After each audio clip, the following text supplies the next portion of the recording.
So in this session we are going to look at something a bit more practical. We're going to look at finances, and this is something that will affect you now, but will certainly affect you a lot as well as you kind of, after the world of uni, if you start, whether you're being paid for your next role or not, like finances will become a big deal.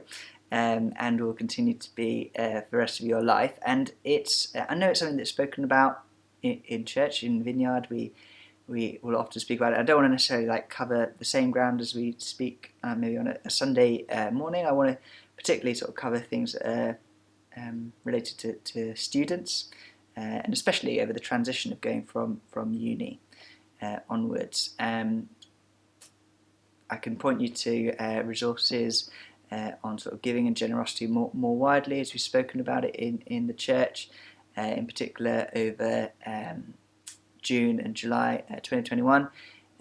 James, Tim Hewlett and Alex Avard gave some great talks on this. I'd recommend looking up those series and listening to those to dive deeper into this. But I just want to encourage you, first of all, my first encouragement is to keep an open hand and an open mind when it comes to talking about finances and giving. I think maybe when you're a student, maybe you switch off a little bit when the giving talk on a Sunday happens, because you're like, well, that doesn't relate to me in the same way because I'm not earning at the moment. And I know as well from my own experience and friends, often there can be a real resistance in the room when the topic of generosity comes up in church, because people are like, well, the church has a vested interest in here, all this kind of stuff. I have had to battle with this, and I would encourage you, as you continue a journey of faith, whenever generosity and giving comes up, just try and bring your defences right down straight away. This is a key issue of our discipleship. This is a key issue of our heart before God, and it's certainly not talked about too much. Maybe in church history it's talked about in the wrong way. I'm not saying it hasn't been abused and talked about in the wrong way, but it's certainly not over talked about. When you look at the Gospels, 1 in 3 of Jesus' parables are about money and possessions, and he doesn't mince his words either. If he used the words that he used, well, if we used those words on a Sunday morning that he used, congregations would be shocked because the words that Jesus used when he talks about money and possessions, the hold that they have over us, the way that we should relate to it, Jesus is really serious about this, and 1 in 3 of his parables are about it. We don't do 1 in 3 Sundays on it, but yeah, this is something that Jesus felt was really important to talk about again and again and again. That it's not now I've told you, let's move on. Actually, in his society, he felt it was really important to talk about, and I don't think we can say we live in a less materialistic society than Jesus did. If anything, we're 3 or 4 times worse, if not more, than they were on this topic. So yeah, keep an open mind, an open hand on this. But in terms of student-specific things, I just want to say you're going to go through a big gear shift in terms of your relationship to money, probably, over this next year. And the reason I wanted to say that up front is because I was totally unprepared for it as a student then going into graduate life. When I was at uni, I wouldn't have said that money had much of a hold over me. I was lucky enough to live in a family that was well provided for, but at the same time, my parents worked for a charity. We were supported by others, and therefore we sort of had quite a budget in terms of how we spent money. But my parents were still quite generous with it, and that was openly talked about. I tried to keep to quite a tight budget when I was at uni, and I was probably quite naive and prideful, thinking that money wasn't going to be a discipleship issue for me. And then I went into my first job, and it was fine to start with, and then a year or 2 years in, I started to see how other friends who had got other jobs, who were starting to get promotions, or things that I was wanting to try and buy, maybe starting, buying a house and then feeling jealous over the housing market. I didn't realise how quickly material possessions, money, comparisons with others kicked in for me.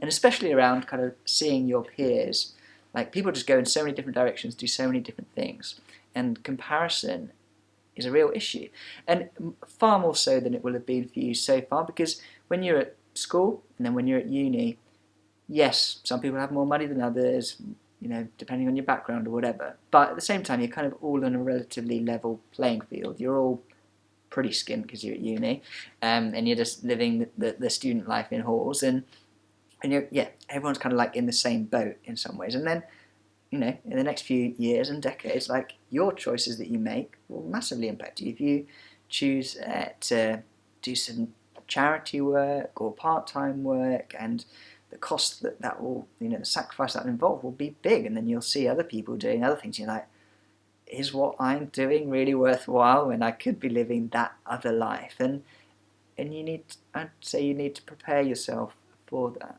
And it links into what we've already looked at in terms of vocation, purpose, what it is that you feel God's called you to, and having a real foundation and a security in that will be the thing that makes sure that when it comes to money and possessions, your heart is in the right place and that you're able to not shy away from these difficult issues. And I just encourage you to try and start well, even from your first paycheck that you get. Don't just be like, oh, I'll figure out generosity and giving in my relationships, possessions. I'll kind of just see how that goes. You might just think, oh, I've been living skint as a student, any money is going to be great, and then I'll just figure out how it goes. No, just be really intentional with how you start. I remember one of my first Sundays, that was at Vineyard, a video was shared of an interview with a guy called Rick Warren, who is the author of a book called Purpose Driven Life, which was like one of the biggest selling books ever. It's a Christian book, he's a pastor, and this book made him millions. Just because so many copies were made, he became a millionaire. And in this interview, he's talking about what he's done with the money, and he's very open about finances. And I think they give away like something like 97% away of their income, something like that. I can't quite remember the exact figure, but a huge amount that's given away. And he hasn't sort of made his lifestyle super. He doesn't spend loads of money on himself.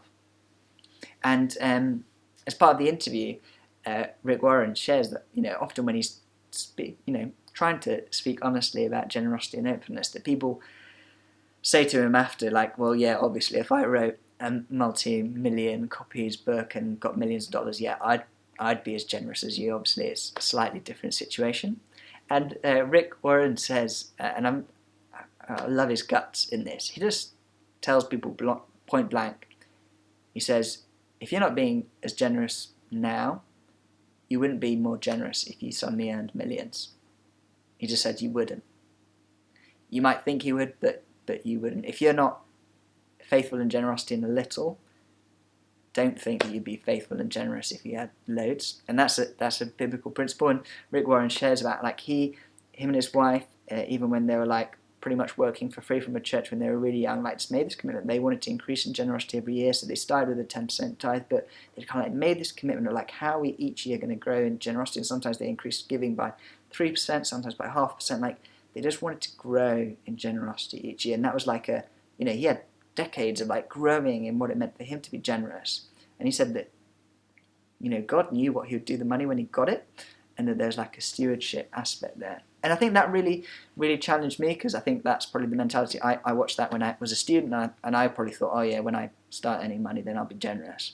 I encourage you, even now in your final year of uni, what does it mean for you to grow in generosity now? Like generosity is more of a matter of your heart condition than it is a matter of how much is in your bank balance. And you can grow in generosity whether you're getting loads or got no money at all. So, yeah, just start off now and start off from your first paycheck. Like, okay, what does it mean for me to be generous? And don't just wait till a certain time in the future, because actually the thing is that by the time in the future that you have, if you do have a higher income, also possessions will have a higher control over your heart. And this isn't about God being after your money. This is about God being after your heart. And he knows that one of the biggest pulls on your heart will be money and possessions. And that's why Jesus spoke about it so much, because he knows that it will be one of the biggest single distractions for who God has made you to be and what he wants you to do in your life. So this is a kindness of God that he's like, he wants us to really bring this to him right from the start, because it can be so distracting and destructive for us. So just quickly, a few sort of practical tips that I would give you to how you can do this well. First of all, really simple, set a budget. Set a budget now, but especially when you sort of finish uni, don't just sort of like wait and see how much money comes in and then just like play it by ear. Like, it's really important just to set a budget and to know where your money's going. Like, I think stewardship of your finances is a real key sort of discipleship issue, and it's a good habit to get into straight away. And just be aware of that. And if you want help with that, ask. That's my kind of second point. Like, this is a topic that often isn't talked about, and depending on your family background, like maybe it's just a taboo subject.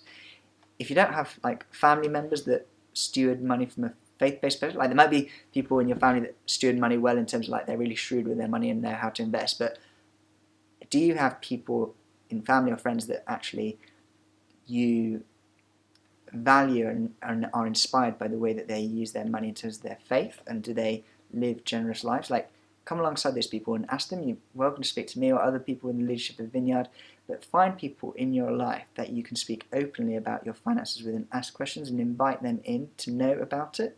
For so many people, this is like one of the most taboo topics, and it doesn't get like, maybe the talk is given on a Sunday, but you can't like talk one-to-one with people.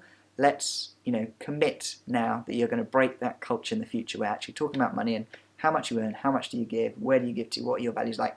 It shouldn't be a taboo topic. This is something that we should not feel ashamed about. This should be something that we're able to talk about freely and be able to challenge and disciple each other with. And then lastly from me, I just want to encourage you to try and commit that when you start earning a salary, to commit to simple living. And what I mean by that is that, like, when you're a student, you have a certain like low lifestyle in terms of like, you haven't got much money, so you have to live quite basically. And then the tendency is that you naturally assume that just as you start earning more money in the future, if your income does increase in the next few years, that your life expenditure just matches how much you're giving. And the assumption is that, the better my kind of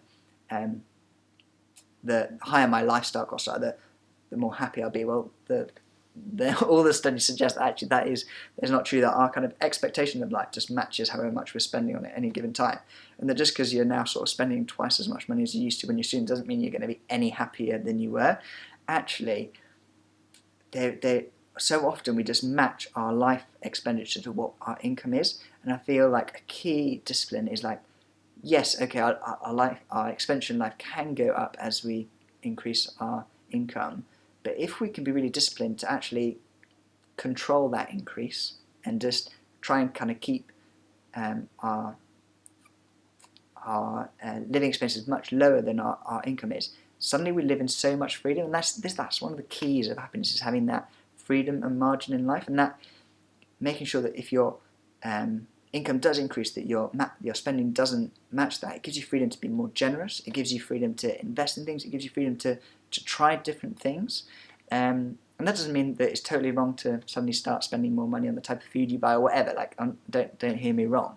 But I'm just saying a principle that Meg, my wife, and I are trying to live by is like, okay, how can we make sure that as our income does increase, that we're not just like, our automatic default is, well, let's spend more and get a bigger car, bigger house, bigger whatever. Actually, what does it mean for us to live with more freedom in our lives by having a bigger margin? So hopefully those 3 tips at the end are helpful. And again, I'd love to speak about this. If there's something that you don't really feel comfortable talking to anyone about and you've never really had a conversation with, I would love to talk to you about this more. It's so important in our walk with Jesus, so I'd love to talk about